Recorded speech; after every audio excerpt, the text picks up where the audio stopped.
और लोंडो क्या हाल चाल। तो स्वागत है आपका एक और नई वीडियो में। और आज मैं दोबारा आज कहानी की आगे की स्टोरी बताऊंगा। तो बिना किसी देरी के शुरू करते हैं। तो एपिसोड की शुरुआत इनर एकेडमी से होती है, जहाँ पर हमारे लोंडे का बड़ा भाई एकेडमी की सबसे बड़े प्रिंसिपल से कह रहा होता है कि आपका बहुत बहुत धन्यवाद मेरा 2 साल तक ख्याल रखने के लिए। लेकिन एकेडमी का सबसे बड़ा प्रिंसिपल हमारे लोंडे से कहता है कि ये तो मेरा फर्ज था, क्योंकि तुम्हारे भाई ने इस एकेडमी की रक्षा के लिए अपनी जान भी दे दी थी। तभी हमारा लोंडा उन्हें प्रणाम करता है। लेकिन एकेडमी के सबसे बड़े प्रिंसिपल उन दोनों से कहते हैं क्या कि तुम मेरे साथ फाइट करोगे ब्लैक कॉर्नर रीजन में उस धोखेबाज के ग्रुप को नष्ट करने के लिए। इस पर हमारा लोंडा कहता है कैसी बात कर रहे हो मास्टर, मैं आपकी मदद जरूर करूंगा। और फिर क्या इस बात पर एकेडमी का सबसे बड़ा प्रिंसिपल अपने गले को साफ करते हुए कहता है सुनो मेरे ठरकी लोंडो, आज से 2 साल पहले ब्लैक कॉर्नर के कुछ बदमाश लोगों ने हमारी इनर एकेडमी पर हमला किया था, इसलिए अब उस हमले का बदला लेने का वक्त आ गया है। इसलिए अब तुम सभी को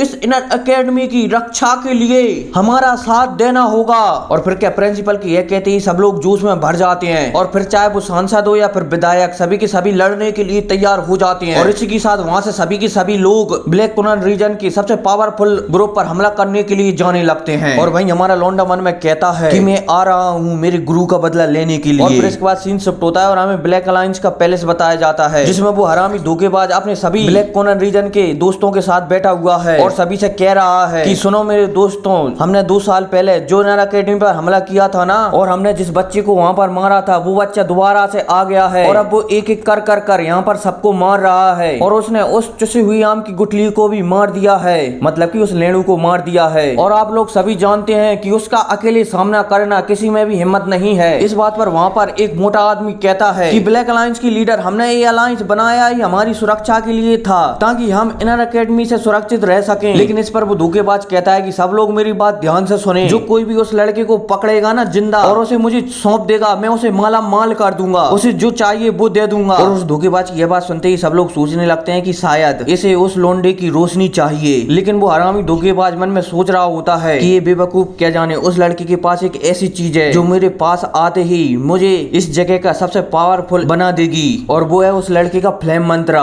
लेकिन तभी वहाँ पर उस धोखेबाज और गोल्डन सिल्वर को किसी का ऑरा महसूस होने लगता है, मतलब कि शक्तियां महसूस होने लगती हैं। और सिल्वर वहीं पर उठकर आगे बढ़कर कहते हैं कि यहाँ पर इनर एकेडमी के लोग आ रहे हैं। लेकिन तभी वहाँ पर एक गुचड़ बुड्ढा बोलता है कि इनर एकेडमी के लोग हमसे बार बार मार खाकर यहाँ से भाग जाते हैं, ये बहुत ही ज्यादा बेशरम हो गए हैं। और ये बात सुनते ही सब लोग हंसने लगते हैं, हा। लेकिन वो धोखेबाज डर रहा होता है क्योंकि उसकी जो फ्लेम है ना, जो रोशनी है ना, वो कांप रही होती है। और तभी वो मन में कहता है कि मेरे आस पीछे ऐसा कौन है जिसके कारण मेरी रोशनी कांप रही है। और फिर इसी के साथ सीन शिफ्ट होता है और हमें एकेडमी का प्रिंसिपल और हमारा लोंडा बताया जाता है, जो कि आपस में बात कर रहे होते हैं। और वहीं हमारा लोंडा एकेडमी के सबसे बड़े प्रिंसिपल से कहता है कि मुझे हैंग सिटी में कुछ पावरफुल लोगों का ऑरा महसूस हो रहा है। और वहीं पर एकेडमी के सबसे बड़े प्रिंसिपल हमारे लोंडे से कहते हैं कि हाँ, क्योंकि उस धोखेबाज ने कुछ सालों में ब्लैक कॉर्नर के काफी दल को अपने साथ मिला लिया है और वही सब लोग वहाँ पर होंगे। इसके बाद हमारा लोंडा प्रिंसिपल से कहता है कि तुम उस धोखेबाज को मुझ पर छोड़ देना, और इसके अलावा अगर तुम उसे पकड़ भी लो तो उसे तुम मारना मत, क्योंकि उससे मुझे वो फ्लेम चाहिए, वो रोशनी चाहिए।